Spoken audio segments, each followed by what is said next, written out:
السلام علیکم ورحمۃ اللہ وبرکاتہ۔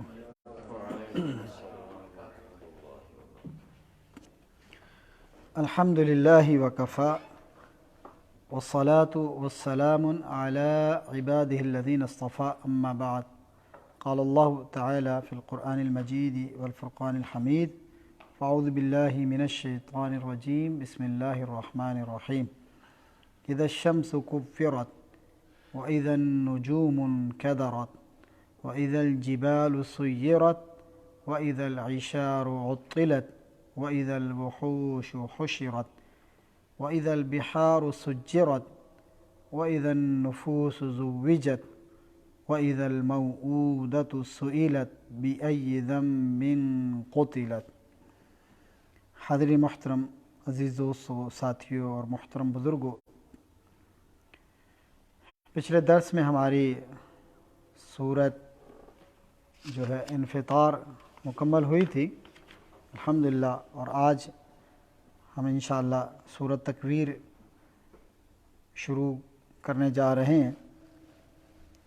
پچھلے درس کے آخر میں بھی یہ بات بتلائی تھی کہ یہ بعض صورتیں ایسی ہیں، خاص طور پہ یہ تینوں جو متواتر صورتیں ہیں، ایک کے بعد دوسری، سورت تکویر، سورت انفطار اور سورت الانشقاق، کہ جن میں اللہ رب العالمین نے قیامت کا احوال ذکر کیا، آخرت کا بیان فرمایا۔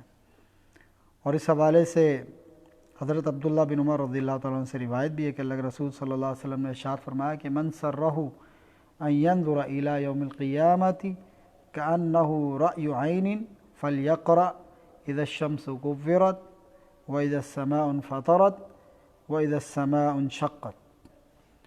مسند احمد کی روایت ہے، سندن صحیح ہے۔ حدیث میں ہے کہ اللہ کے رسول صلی اللہ علیہ وسلم نے ارشاد فرمایا، عبداللہ بن عمر رضی اللہ تعالیٰ عنہ سے حدیث کے راوی ہیں، فرماتے ہیں کہ اللہ کے رسول نے فرمایا کہ جسے یہ بات پسند ہو، من سرہ ان ينظر الى یوم القیامہ، کہ وہ قیامت کے دن کو ایسے دیکھے جیسے اپنی آنکھ سے دیکھتا ہے، کأنہ رأی عین، گویا کہ اپنی آنکھ سے دیکھتا ہے۔ یعنی کوئی شخص چاہتا ہے کہ میں قیامت کے احوال کو اپنی آنکھ سے دیکھوں تو اسے چاہیے کہ فلیقرأ اذا الشمس کورت اذا السماء انفطرت اذا السماء انشقت، اسے چاہیے کہ یہ تین صورتیں پڑھ لیں۔ اگر کوئی شخص قیامت کے احوال کو اپنی آنکھوں سے دیکھنا چاہتا ہے، قیامت کے منظر کو دیکھنا چاہتا ہے اپنی نظروں سے، تو ان صورتوں کو پڑھ لے۔ یعنی ان صورتوں میں اللہ تعالیٰ نے تفصیل کے ساتھ کھول کھول کے قیامت کے احوال کو، قیامت کے منظر کو، قیامت کی کیفیت کو اللہ رب العالمین نے بیان کیا ہے، صورت گری فرمائی ہے، منظر کشی فرمائی ہے، اور قیامت کے احوال کو خوب وضاحت کے ساتھ بیان کیا ہے۔ اور یہ انتہائی ضروری ہے ایک مومن کے لیے کہ وہ قیامت کے احوال سے باخبر ہو، قیامت کی ہولناکیاں، قیامت کی سختیاں، قیامت کی شدتیں، ایک مومن کو اس کے بارے میں جانکاری ہونی چاہیے، علم ہونا چاہیے، آگاہی ہونی چاہیے۔ ہمارے بہت سارے لوگ ہیں جو واعظین حضرات ہیں، وہ لوگوں کو فضائل تو بتلاتے رہتے ہیں، مناقب بتلاتے ہیں، ان کو ثواب، اجر، فضائل، وہ حدیثیں، وہ آیتیں، وہ واقعات، وہ روایتیں بیان کرتے ہیں، وہ قصے بیان کرتے ہیں جن میں فضائل کا ذکر ہے، لیکن احکام، مسائل، اور پھر خاص طور پہ جو زجر، توبیخ اور جو ڈرانا، انذار، یہ چیزیں نہیں بتلاتے۔ کوئی بالکل فضائل پہ ہی لگا ہوا ہے، اس طرف لوگوں کی توجہ نہیں دلاتا۔ کوئی بعض اوقات ایسے ہوتے ہیں جو صرف انذار پہ ہی لگا ہوا ہے، فضائل نہیں بتلاتے۔ تو یہ دونوں افراد و تفرید والا معاملہ ہے۔ جو صرف فضائل بتلا رہے ہیں وہ لوگوں کو خوش فہمیوں میں مبتلا کر رہے ہیں۔ فضائل کے ساتھ اگر اللہ تعالیٰ رحمان الرحیم ہے، غفور ہے، تو جبار بھی تو ہے، اللہ تعالیٰ رب العالمین قہار بھی تو ہے، اس کی پکڑ بڑی سخت بھی تو ہے۔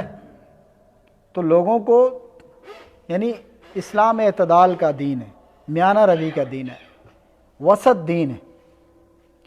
آپ لوگوں کو بالکل فضائل پہ نہ رکھیں کہ وہ آخرت کے انجام سے اور قیامت کی سختیوں سے بے خوف ہو جائیں، بے غم ہو جائیں، اور ایسا بھی نہ کہ لوگوں کو ڈراتے ہی رہیں، اللہ کی رحمت سے ان کو مایوس کر دیں، امید، رجا اور اللہ کی رحمت اس سے مایوس کر دیں، اور وہ یہ سمجھے کہ اللہ تو بڑا جو ہے وہ غصے والا ہے، اللہ بڑے غضب والا ہے، اللہ کے یہاں کوئی معافی نہیں. ایسا بھی نہیں.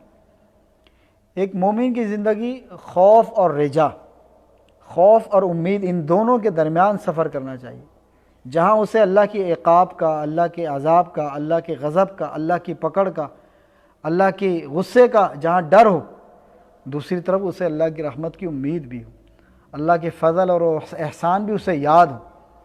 ایسا نہ ہو کہ بندہ بالکل ہی نا امید ہو جائے، اور ایسا بھی نہ ہو کہ بندہ بالکل ہی اعمال کی طرف سے بے غم ہو جائے کہ اللہ بڑا غفور رحیم ہے. جیسے بعض لوگ ہوتے ہیں، ان کو کوئی نصیحت کی بات کریں، کوئی دین کی بات کریں، کوئی سمجھانے کی بات کریں، کوئی نماز روزے کی بات کریں، کوئی درس و دروس کی بات کریں، وہ کہتے ہیں اللہ بڑا غفور رحیم. اللہ واقعتاً غفور رحیم ہے، لیکن دوسری طرف اللہ کی یہ بھی تو صفت ہے، وہ جبار بھی ہے، وہ قہار بھی ہے، وہ شدید العقاب بھی ہے. اس نے اگر جنت بنائی ہے تو اس نے جہنم بھی تو بنائی ہے. یہ دونوں پہلو ایک مومن کے پیش نظر ہونے چاہیے. تو واعظین کے لیے بھی یہی اسلوب ہونا چاہیے کہ جہاں وہ لوگوں کو فضائل بتلائیں، جہاں لوگوں کو مناقب بتلائیں، جہاں اللہ کی رحمت بتلائیں، جہاں اللہ کے فضل بتلائیں، وہاں اللہ کے عذاب بھی بتلائیں، اللہ کی پکڑ کے بارے میں بتلائیں، اللہ کی سزائیں، اللہ کن چیزوں سے غضبناک ہوتا ہے، اللہ تعالیٰ کو کون سی چیزیں ناراض کر دینے والی ہیں، اللہ کے غضب اور ناراضگی کو کون سی چیزیں دعوت دینے والی ہیں، یہ چیز بھی بتلانی چاہیے. صرف میٹھے میٹھے بھائی نہیں ہونا چاہیے، جیسے ہمارے بعض لوگ ہیں وہ میٹھے میٹھے بھائی ہیں. ایسا نہیں ہونا چاہیے، دونوں چیزیں ہونی چاہیے. تو یہ صورت، اس کی ابتدائی آیات میں قیامت کو واقع ہونے والی 12 چیزیں ذکر فرمائی گئیں. پہلی 6 چیزیں پہلے نفخے کے وقت ہوں گی، پہلے سور کے وقت، پہلے پھونک کے وقت، اور دوسری 6 چیزیں دوسرے نفخے کے وقت. آپ کو یہ بات معلوم ہے کہ جب جو ہے اسرافیل علیہ السلام سور پھونکیں گے، نفخہ پھونکیں گے، تو اس پہلے نفخے سے قیامت قائم ہو جائے گی اور ساری دنیا جو ہے وہ ختم ہو جائے گی. اور پھر اس کے وقفے کے بعد جب دوسرا سور پھونکیں گے، دوسرا نفخہ، تو اس سے کیا ہوگا کہ لوگ دوبارہ زندہ ہو جائیں گے، لوگ دوبارہ اٹھ جائیں گے اور حساب کتاب کے لیے اور محشر کے میدان کے لیے جمع ہو جائیں گے. یعنی پہلے نفخہ اور دوسرا نفخہ، پہلا سور اور دوسرا سور. پہلے نفخے سے کیا ہوگا کہ ہر چیز ختم ہو جائے گی، ہر چیز، یعنی یہ قیامت 2 اسٹیپ میں. ایک پہلا نفخہ، پہلا سور، پہلی پھونک، اس سے کیا ہوگا کہ کائنات ختم ہو جائے گی، کائنات کی ہر زندہ چیز وہ اسے موت آ لے گی، ہر چیز تباہ و برباد ہو جائے گی، سورج، چاند، ستارے، زمین، ہر چیز ختم ہو جائے گی، انسان بھی ختم ہو جائیں گے، کائنات کی ہر زیرو. اور دوسرے نفخے سے پھر کیا ہوگا کہ وہ قیامت کا میدان قائم کیا جائے گا، محشر کا میدان ہوگا، اور لوگوں کو اٹھایا جائے گا، لوگوں کو زندہ کیا جائے گا، اور لوگ پھر اس محشر کے میدان میں قیامت کے دن کے اندر حساب و کتاب کے لیے پھر لوگ جمع ہو جائیں گے. تو یہ 2 نفخے ہیں، اس میں اس وجہ سے 12 چیزیں ہیں، پہلی 6 پہلے نفخے کے بعد اور دوسری 6 دوسرے نفخے کے بعد. اور پھر اسی صورت کے اندر 13ویں آیت میں وہ بات بیان فرمائی ہے جو ان تمام چیزوں کے ذکر سے مقصود ہے. یعنی اس وقت ہر جان جو کچھ عمل کر کے آئی ہے اور جو کچھ عمل لے کر آئی ہے پھر اسے جان لے گی. یعنی پھر لوگوں کے سامنے ان کا حساب و کتاب پیش کر دیا جائے گا، ان کو ان کے اعمال بتلا دیے جائیں گے، نیک ہوں گے یا برے ہوں گے. تو پہلی جو آیت ہے اس سورہ تکویر کی، اذا الشمس کورت، جب سورج کو لپیٹ دیا جائے گا، سورج کو لپیٹ دیا جائے گا. کور العمامتی و تکویرها، یہ کہتے ہیں کورت، کور کے ساتھ ہے، اور یہ استعمال ہوتا ہے امامہ، جب امامہ باندھا جاتا ہے یا پگڑی کو لپیٹا جاتا ہے. امامہ جب باندھا جاتا ہے یا پگڑی جب باندھی جاتی ہے تو کپڑے کو لپیٹا جاتا ہے. ایسے نہیں کپڑا اٹھایا اور آپ نے سر پہ رکھ لیا یہ جی میرا امامہ ہے، بلکہ باقاعدہ امامے کی صورت گری کی جاتی ہے، اس کو باقاعدہ پگڑی کو، کپڑے کو لپیٹا جاتا ہے، باقاعدہ وہ پگڑی بنائی جاتی ہے. یہ بھی ایک فن ہے جو ہر شخص نہیں جانتا. جو لوگ پگڑی باندھتے ہیں ان کو پتہ ہے کس طریقے سے جو ہے وہ اس کے کپڑے کے بل دیے جاتے ہیں اور اس کو باقاعدہ پگڑی کی شکل میں یا امامے کی شکل میں. تو تکویر کا معنی یہ ہے لپیٹنا. تو اللہ تعالیٰ بھی فرماتا ہے کہ اذا الشمس کورت، جب سورج کو لپیٹ دیا جائے گا، سورج کو سمیٹ دیا جائے گا، سورج کو لپیٹ دیا جائے گا. اور تکویر المتا کا بھی معنی کہ سامان کو جمع کر کے باندھ دینا. تو اتنی وسعت والے سورج کو، اس کی شعاؤں کو اور اس کی روشنی کو لپیٹ دیا جائے گا اور وہ بالکل بے نور ہو جائے گا. یعنی سورج کو اس کا جو کام ہے وہ ختم ہو جائے گا. کتنا بڑا یہ سورج ہے اور کتنی اس کی حدت ہے اور کتنی اس کے اندر گرمی ہے اور کتنی اس کے اندر شدت کی روشنی ہے اور کتنی اس کے اندر جو ہے وہ گرمی ہے اور کتنی اس کے اندر تپش ہے. یہ جو موسموں کا آنا اور جانا ہوتا ہے، یہ سردی اور گرمی، یہ کیا ہوتا ہے کہ گرمیوں میں سورج زمین کے قریب آ جاتا ہے یا زمین سورج کے قریب ہو جاتی، اور سردیوں میں کیا ہوتا ہے کہ زمین سورج سے فاصلے پہ چلی جاتی ہے. تو فاصلے سے ہی اس کی شدت کے اندر اضافہ اور کمی ہوتی ہے. اور کہا جاتا ہے کہ سورج اتنا بڑا ہے کہ اس کے اندر 13,000، یہ ہماری جیسی جو زمین ہے کرہ ارضی جو ہے، 13,000 زمینیں اس سورج کے اندر سما سکتی. یہ ایک جو نظام شمسی، جو لوگ پڑھتے ہیں اس کو فلکیات کے علم کو، انہیں پتہ ہے کہ نظام شمسی جو ہے اس پورے عالم فلک کے اندر بہت سارے جو ہے وہ اس طریقے کے سیارے، سورج بھی ایک سیارہ ہے اور اس طرح کے بہت سارے سیارے، ہر سیارے کا اپنا اپنا ایک اس کے ساتھ ایک منسلک نظام ہے. اس کے ماتحت ان ستاروں کے ساتھ پھر ماتحت سیارے، جیسے سورج ہے اس کے ساتھ ماتحت 9 سیارے، جس میں زمین ہے، مریخ ہے، زہرہ ہے، عطارد ہے، زحل ہے. یہ 9 سیارے، یہ 9 سیارے سورج کے ساتھ منسلک ہیں. اگر کبھی آپ دیکھیں اس کے نقشے کو تو یہ 9 سورج کے ساتھ یہ 9 سیارے منسلک ہیں، کچھ قریب ہیں، کچھ دور ہیں، کچھ دور ہیں، اور یہ سب اس کے گرد گھوم رہے ہیں. تو زمین ان 9 سیاروں میں سے ایک سیارہ ہے، اور سورج کہتے ہیں اتنا بڑا کہ 13,000 ان زمینوں جیسے سیارے اس کے اندر آ سکتے ہیں. اور پھر ایک سورج جیسا ایک ستارہ، یہ ستارے جو ہیں جن کو ہم ستارہ کہتے ہیں، دراصل بعض سورج جتنے ہیں بعض سورج سے چھوٹے ہیں، بعض سورج سے بھی بڑے اجسام ہیں. اتنے بڑے بڑے اجسام ہیں کہ سورج سے بھی بڑے، لیکن ہمیں چھوٹے اس لیے لگتے ہیں کہ یہ چونکہ دور زیادہ ہے اس لیے یہ ہمیں ستارے چھوٹے لگتے ہیں. لیکن بعض یہ جو فلکیات کے عالم ہیں وہ کہتے ہیں کہ بعض جو ہیں اتنے بڑے کہ سورج سے بھی بڑے. پھر ان کے اپنے اپنے نظام ہے. کتنی بڑی پھیلی ہوئی یہ کائنات ہے، اور اس اتنی بڑی اللہ کی وسیع کائنات کا ہم ایک چھوٹا سا حصہ ہے. آپ اندازہ تو کریں، ذرا امیجن کریں، تصور کریں، نظام شمسی، ایک سورج، اس سے منسلک نظام، اس نظام کے 9 سیاروں میں سے ایک سیارہ زمین، اس کا ہم ایک چھوٹا سا حصہ ہے. اور اس عالم فلک کے اندر کتنے ایسے سورج جیسے کتنے ایسے اجسام محو پرواز ہیں، تیر رہے ہیں، موجود ہیں اس خلا کے اندر، اور ان کے اپنے اپنے نظام. کتنی بڑی اللہ کی کائنات ہے. اور انسان کہتا ہے کہ میں کچھ ہوں. ذرا اپنے آپ کو تصور تو کرے، اس اللہ کی اتنی وسیع کائنات کا یہ انسان کتنا بڑا حصہ ہے. اللہ اکبر، اللہ. تو یہ سورج اتنا جو بڑا سورج ہوگا، اس کی شعاؤں کو اور روشنی کو لپیٹ دیا جائے گا، بالکل بے نور ہو جائے گا. اور چاند کا بھی یہی عالم ہوگا. حضرت ابو ہریرہ رضی اللہ تعالیٰ عنہ فرماتے ہیں، حدیث ہے، راوی ہیں کہ اللہ کے رسول صلی اللہ علیہ وسلم نے ارشاد فرمایا، صحیح بخاری کے اندر ہے، باب کتاب بدء الخلق باب صفت الشمس والقمر. صحیح بخاری کے اندر جو کتاب ہے، جو عنوان ہے بدء الخلق، خلق کی کیسے تخلیق ہوئی، یہ مخلوقات کی ابتدا کیسے ہوئی، اللہ نے اس مخلوقات کو جو پیدا کیا اس کی ابتدا کہاں سے ہوئی اور کیسے ہوئی. کتاب بدء الخلق پورا ایک باب ہے، ایک پورا ایک کتاب، عنوان، ایک ٹاپک ہے. پھر اس کے اندر ابواب ہیں، اس میں ایک باب باندھا گیا، باب صفت الشمس والقمر، سورج اور چاند کی صفات کا جو باب ہے. اس کے اندر یہ حدیث حضرت امام بخاری لے کر آئے ہیں، حضرت ابو ہریرہ رضی اللہ عنہ سے مروی ہے. اللہ کے رسول صلی اللہ علیہ وسلم نے ارشاد فرمایا کہ الشمس والقمر مکوران یوم القیامت، سورج اور چاند قیامت کے دن لپیٹ دیے جائیں گے. سورج اور چاند قیامت کے دن لپیٹ دیے جائیں گے. اللہ اکبر.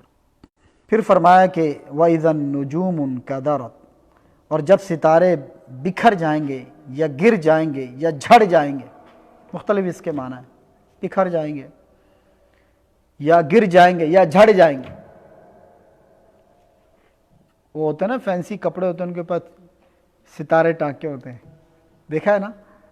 خواتین کے کپڑوں میں فینسی جو کپڑے ہوتے ہیں اس میں ستارے ٹانکے ہوتے ہیں، ان کو بھی ستارے کہتے ہیں نا، چمک رہے ہوتے ہیں وہ، تو وہ تو چپکائے ہوتے ہیں، پھر بعض اوقات امتداد زمانہ وقت گزرنے کے ساتھ جو ہے وہ جھڑنا شروع ہو جاتے ہیں نا، ستارے جھڑنا شروع ہوتے ہیں۔ یہ ستارے بھی ایسے ہی جھڑ جائیں گے قیامت کے قریب۔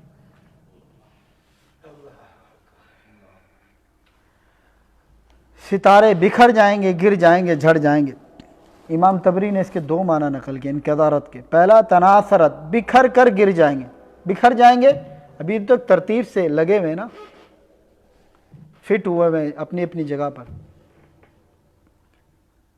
فرمایا کہ تناثرت، بکھر کے گر جائیں گے۔ اور دوسرا معنی اس کا کیا؟ تغیرت، یعنی متغیر ہو جائیں گے، کدورت صفائی کی ضد ہے۔ دونوں معنی ملحوظ خاطر رکھے جائیں تو مطلب یہ ہوگا ستارے بکھر کر گر جائیں گے، ان کی روشنی اور صفائی ختم ہو جائے گی، اور وہ بھی بے نور ہو جائیں گے، وہ بھی بے نور ہو جائیں گے۔ وَإِذَا الْجِبَالُ سُيِّرَتْ، اور جب پہاڑوں کو چلایا جائے گا، قیامت کے ٹائم میں پہاڑوں کو چلایا جائے گا۔ اس کا کیا مطلب ہے؟ اللہ اکبر۔ اللہ تعالیٰ نے پہاڑوں کو زمین کے اندر میخوں کی طرح گاڑ رکھا ہے، اور ایک طرح سے زمین کی مضبوطی کا کام کرتے ہیں، زمین کو استقرار بخشتے ہیں۔ زمین ڈولتی نہیں ہے، ادھر ادھر جھولتی نہیں ہے، حرکت نہیں کرتی۔ میخیں بنا کر اللہ تعالیٰ نے ان پہاڑوں کو اللہ تعالیٰ نے زمین کے اندر میخیں بنا کے گاڑ دی، اور یہ پہاڑ اور زمین ایک دوسرے کے ساتھ منسلک ہو کے ایک دوسرے کو مضبوط کرتے ہیں۔ پہاڑ بھی زمین کے اندر گڑ گئے، اب وہ ہلتے نہیں ہیں۔ زمین میں ہم کوئی چیز گاڑ دیں، ایسے تو پڑی ہوئی ہے تو وہ ہل جل سکتی ہے، آگے پیچھے ہو سکتی ہے کسی بھی حرکت کی وجہ سے، لیکن جب زمین میں مضبوطی سے گاڑ دیا جائے کسی چیز کو تو وہ اپنی جگہ پہ استقرار پکڑتی ہے۔ جیسے درخت ہیں، زمین کے اندر ان کی جڑیں، جتنا درخت کی جڑیں جتنی زیادہ نیچے ہوتی ہیں اتنا وہ درخت اوپر سے مضبوط ہوتا ہے، اور جس کی جڑیں صرف اوپری حصے میں ہوتی ہیں وہ کمزور ہوتا ہے، جھولتا ہے۔ فرمایا کہ اللہ تعالیٰ نے پہاڑوں کو زمین کے اندر گاڑ رکھا ہے، اور زمین میں وہ کشش رکھی ہے جو انہیں باندھ کے رکھے ہوئے۔ پہاڑوں نے بھی زمین کو استقرار بخشا ہوا، اور زمین نے بھی جو ہے پہاڑوں کو ایسے قابو کیا ہوا کہ وہ ادھر ادھر نہیں ہوتے۔ اللہ کے حکم سے قیامت کے دن یہ استقرار اور یہ کشش ختم ہو جائے گی، اور پہاڑ کیا ہوں گے؟ یہ جو اتنے بڑے بڑے کتنے وزنی پہاڑ ہیں، ذرا ان کا وزن تو آپ تصور کریں، ایک ایک چٹان کئی ٹن کی ہوتی ہے، کئی ٹن کی ہوتی ہے۔ ہمارے کراچی سٹی کے اندر ایک علاقہ ہے جو ماربل سٹی کے نام سے مشہور ہے، یعنی اس علاقے میں پورا ماربل کا کام ہے، اور ہمارا وہاں آنا جانا ہوتا تھا، ہمارے ایک دوست سے عزیز سے، ان کی بھی فیکٹری تھی وہاں پہ، کبھی کبھار وہ علماء کی دعوت کیا کرتے تھے، بلاتے تھے، تو وہاں ہم نے دیکھا چٹانوں کی شکل میں ماربل کو، خام شکل میں۔ آپ نے تو دیکھا ہوگا نا، بنی بنائی، ہم نے وہاں چٹانوں کی شکل میں دیکھا جو پہاڑوں سے تراش کر کاٹ کر لائی جاتی ہیں، پھر اس کے بعد یہاں اس کو مینوفیکچر کیا جاتا، اس کی صفائی، اس کی تراش، اس کی خراش، اس کی دھلائی، پھر اس کی کٹائی، پھر اس کو سلیبوں میں تقسیم کرنا۔ اصل یہ پہاڑ کے بڑے بڑے ٹیلے ہوتے ہیں، پہاڑ کی چٹانیں ہوتی ہیں، اور پہاڑوں کے اندر بارود کا استعمال کر کے ان کو توڑا جاتا ہے۔ تو وہ ایک یعنی ماربل کا پیس کئی ٹن کا ہوتا تھا۔ وہ بتاتے تھے کہ یہ اس کا وزن کی باقاعدہ کیا جاتا تھا، یہ اتنے ٹن کا ہے۔ پھر اس کے بعد اس کو بلیڈ پر اور اس کی جو گسائی والی جگہ پر اس کو وہاں کرینوں کے ساتھ اٹھا کے اس کو رکھا ہے۔ عام آدمی 2-4 آدمی نہیں اٹھا سکتے تھے اس کو۔ آپ کا اور میرا کام نہیں تھا کہ وہ ٹرک کے اوپر سے اس ماربل کے اس پیس کو اٹھا کے اس کی جگہ پہ رکھا جائے، کرینیں ہوتی تھی ان کے لیے جو ان کو اٹھا کے اس کی مخصوص جگہ پہ رکھتی، پھر وہاں ان کی دھلائی، صفائی، کٹائی، پالش، ہر چیز ہوتی۔ تو پہاڑوں کا کتنا وزن ہوگا، ان میں سے ایک ٹکڑا ہے، یہ ایک ٹکڑا ہے۔ لیکن قیامت کے دن یہ اتنے بڑے بڑے وزنی پہاڑ، یہ دھنکی ہوئی روئی کی طرح ذرہ ذرہ ہو کر بادلوں کی طرح چل پڑیں گی۔ دوسرے بھی کئی مقامات پر اللہ تعالیٰ نے اس کا ذکر کیا کہ پہاڑ دھنکی ہوئی روئی کی طرح ہو جائیں گے۔ آپ نے دیکھا وہ پرانے زمانے میں، اب تو وہ رواج ہی نہیں رہے، جب رضائیاں بنتی تھیں تو اس کے لیے جو کاٹن اور روئی ہوتی تھی تو وہ جو اس کا جو کام کرنے والا ہوتا تھا اس کو پتہ نہیں کیا کہتے تھے، ہاں، تو وہ جو ہے وہ اپنے ڈنڈے سے اس روئی کو دھنکتا ہے۔ کبھی آپ نے وہ منظر دیکھا تو روئی اڑ رہی ہوتی ہے، روئی اڑ رہی ہوتی ہے، ادھر ادھر جا رہی ہوتی ہے اس جگہ پر۔ یہ پہاڑ اللہ نے مثال دی کہ دھنکی ہوئی روئی کی طرح ہو جائیں گے۔ کیا ان کی یعنی کیا وزن ہوگا، کیا ان کی اوقات ہوگی؟ اس روئی کا کیا وزن ہوتا ہے جو دھنکنے سے جو ہوا میں اڑ رہی ہوتی ہے، کیا اس کا وزن ہوتا ہے؟ اللہ نے مثال دی کہ یہ پہاڑ اتنے جو وزنی پہاڑ ہوں گے، اتنے بڑے بڑے بھاری پہاڑ ہوں گے۔ فرمایا کہ آپ نے جب لینڈ سلائیڈنگ ہوتی ہے، ان پہاڑوں کے چند ٹکڑے جو اگر اپنی جگہ چھوڑ دیں اور وہ لینڈ سلائیڈنگ کرتے ہوئے سڑکوں پر آ جائیں، لوگوں کی بڑے بڑے ٹرک، بڑے بڑی گاڑیاں وہ ختم ہو جاتی ہیں، سڑکیں ختم ہو جاتی ہیں، کئی جانیں ختم ہو جاتی ہیں۔ ایسا ہوتا ہے کہ نہیں؟ جہاں جن علاقوں میں لینڈ سلائیڈنگ ہوتی ہے، جو لوگ پہاڑی علاقوں میں رہتے ہیں ان کو اس چیز کی زیادہ خبر ہے۔ سعودی عرب میں بھی ہم کئی جگہ سفر کرتے ہیں، کسی پہاڑی علاقے سے گزر ہوتا ہے تو وہاں لکھا ہوتا ہے کہ یہاں لینڈ سلائیڈنگ کا خطرہ ہے، احتیاط سے گزرے۔ اور یہ بھی اللہ کے حکم سے۔ وہ پہاڑ جب اپنی جگہ سے سرکتا ہے یا چٹان سرکتی ہے تو کیا انجام ہوتا ہے نیچے سے گزرنے والی سواریوں کا؟ وہ کتنی بڑی سواریاں ان، اور پھر وہ جہاں تک جاتے ہیں تباہی پھیلاتے ہوئے جاتے ہیں۔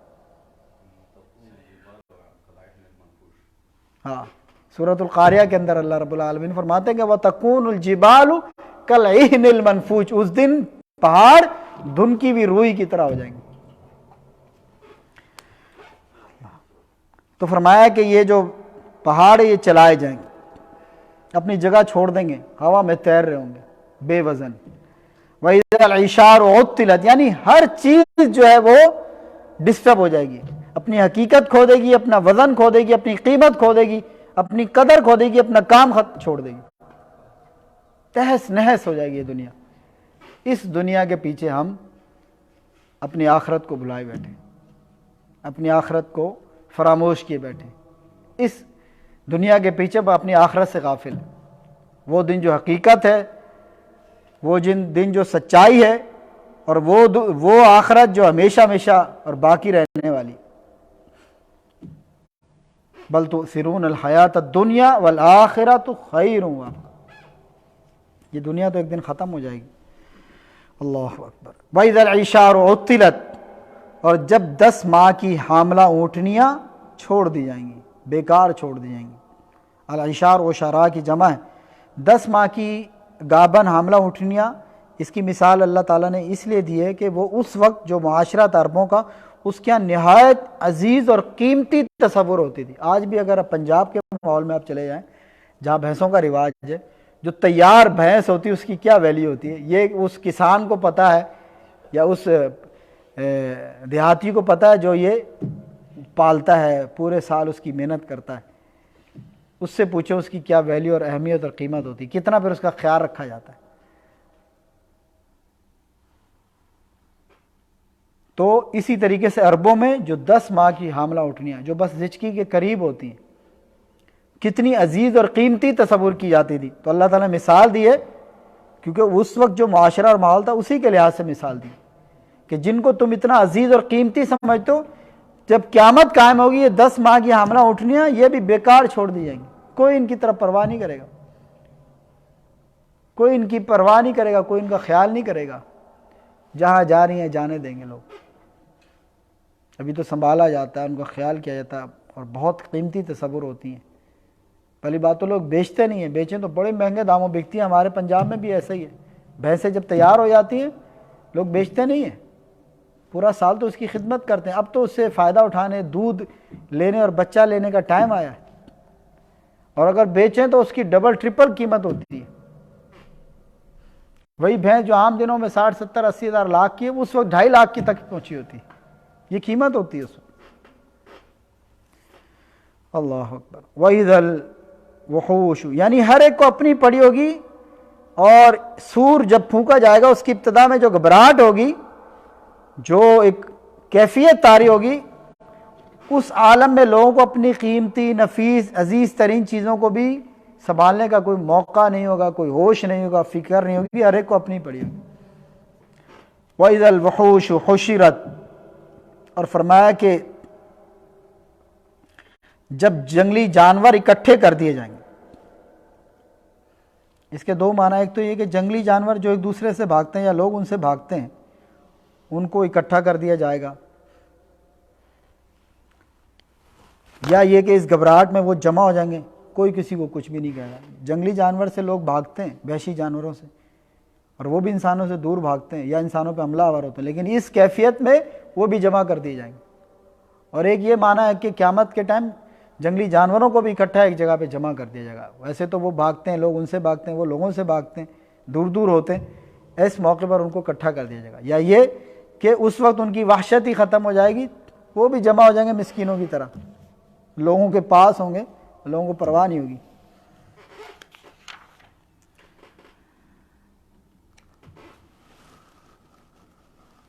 وَإِذَا الْبِحَارُ سُجِّرَتْ، وَإِذَا الْبِحَارُ سُجِّرَتْ، اب جب سمندر بھڑکائے جائیں گے، جب سمندر بھڑکائے جائیں گے۔ سجر التنور سجرت، سجر التنور، جب کوئی تنور جلاتا تو اس کے لیے محاورہ بولا جاتا ہے۔ سجرہ میں مبالغہ، خوب بھڑکانا۔ سمندروں کے بھڑکائے جانے کی صورت یہ بھی ہو سکتی ہے کہ زمین کے نیچے جو بے پناہ حرارت اور تپش اور گرمی ہے زمین کے اندر، زمین کے نیچے، جو بعض اوقات آتش فشاں پہاڑوں کے بیدار ہونے کی صورت میں کبھی کبھی ظاہر ہوتی ہے۔ آتش فشاں پہاڑ کبھی کسی نے ویڈیو میں دیکھا ہو، پہاڑوں کے اندر سے گرم آگ اور لاوا نکلتا ہے، تو فرماتے ہیں کہ وہ جو تپش ہے وہ اللہ کے حکم سے سمندروں کو بھڑکا کر پھر بھاپ بنا کر اڑا دے گی، سمندروں کا پانی اڑا دے گی، سمندروں میں آگ لگ جائے گی۔ پھر پہاڑوں کی بلندی اور سمندروں کی گہرائی ختم ہو کر زمین ایک چٹیل میدان بن جائے گی۔ اور دوسرا یہ بھی مانا کیا جاتا ہے کہ پانی آکسیجن اور ہائیڈروجن دو گیسوں کا مرکب ہے، جن میں سے ایک جلانے والی اور دوسرے جلنے والی، اور یہ اللہ کی عجیب قدرت ہے، ان دونوں کو ملا کر اللہ تعالیٰ نے آگ بجھانے والا پانی بنا دیا، یعنی دونوں گیسیں، ایک جلنے والی ایک جلانے والی، لیکن جب دونوں کو ملائیں تو پانی بن جاتا ہے۔ یہ بھی اللہ کی قدرت۔ تو قیامت کے وقت اللہ کے حکم سے ان دونوں کا ملاپ ختم ہو جائے گا، آکسیجن اور ہائیڈروجن، اور وہ اپنے اصل کی طرف لوٹ کر بھڑکنے اور بھڑکانے لگیں گی، جلنے اور جلانے لگیں گی، جس سے کیا ہوگا، سمندروں کا یہ بے حساب پانی چشم زدن میں خشک ہو کے اڑ جائے گا۔ بہرحال یہ اللہ کا حکم ہوگا اور سمندر آگ سے بھڑکنے لگیں گے۔ وَإِذَا النُّفُوسُ زُوِّجَتْ، اور جب جانوں کو ملا دیا جائے گا۔ یہ 6 جو خصوصیات، 6 جو واقعات، 6 چیزیں ذکر ہوئی ہیں، سورج کا لپیٹ دیا جائے گا، ستاروں کا بکھیر دیے جائیں گے، جھڑ جائیں گے، پہاڑوں کا چلا دیے جائیں گے، اور حاملہ اونٹنیوں کا کہ وہ بیکار چھوڑ دی جائیں گی، اور وحشی جانور اکٹھے کر دیے جائیں گے اور سمندروں کو بھڑکا دیا جائے گا۔ یہ 6 چیزیں اس وقت ہوں گی جب پہلا نفخہ، پہلی پھونک، پہلا سور پھونکا جائے گا۔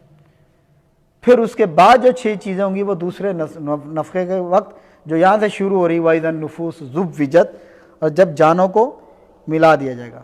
اس کی کیا تفسیر ہے، یہ انشاءاللہ پھر ہم اگلے درس میں پائیں گے۔ آج بدھ کا دن تھا، ہمارے اسبوعی دروس کا آخری دن، کل جمعرات ہے۔ کل ہمارے یہاں بنگلہ کا درس ہوتا ہے، کوئی بنگلہ کے ساتھی ہوں تو وہ کتاب التوحید کا عقیدے کا درس ہوتا ہے مغرب کی نماز کے بعد، تو وہ بنگلہ والے ساتھی اس میں شامل ہوا کریں۔ تو انشاءاللہ جمعے والے دن ہمارا جو جمعے کا محاضرہ وہ انشاءاللہ اس جمعے میں خود کروں گا۔ موضوع بڑا اہم ہے کہ قیامت کے دن اللہ کے رسول صلی اللہ علیہ وسلم کی مصاحبت اور آپ کا ساتھ کن لوگوں کو حاصل ہو۔ بہت اہم موضوع ہے، خود بھی آنے کی کوشش کریں، احباب کو، دوستوں ساتھیوں کو بھی۔ اللہ تعالیٰ سے دعا کہ اللہ تعالیٰ دین کی باتیں سمجھنے، اس پر عمل پیرانے کی توفیق عطا فرمائے۔ وقول قولی ھذا واستغفر اللہ لی ولکم ولسائر المسلمین، وآخر دعوانا الحمد للہ رب العالمین، والسلام علیکم ورحمۃ اللہ وبرکاتہ۔ آج آپ کے وہ غائب ہیں عبدالسلام بھائی، اعجاز بھائی ہیں، چلیں کوئی ہوگی مشکل۔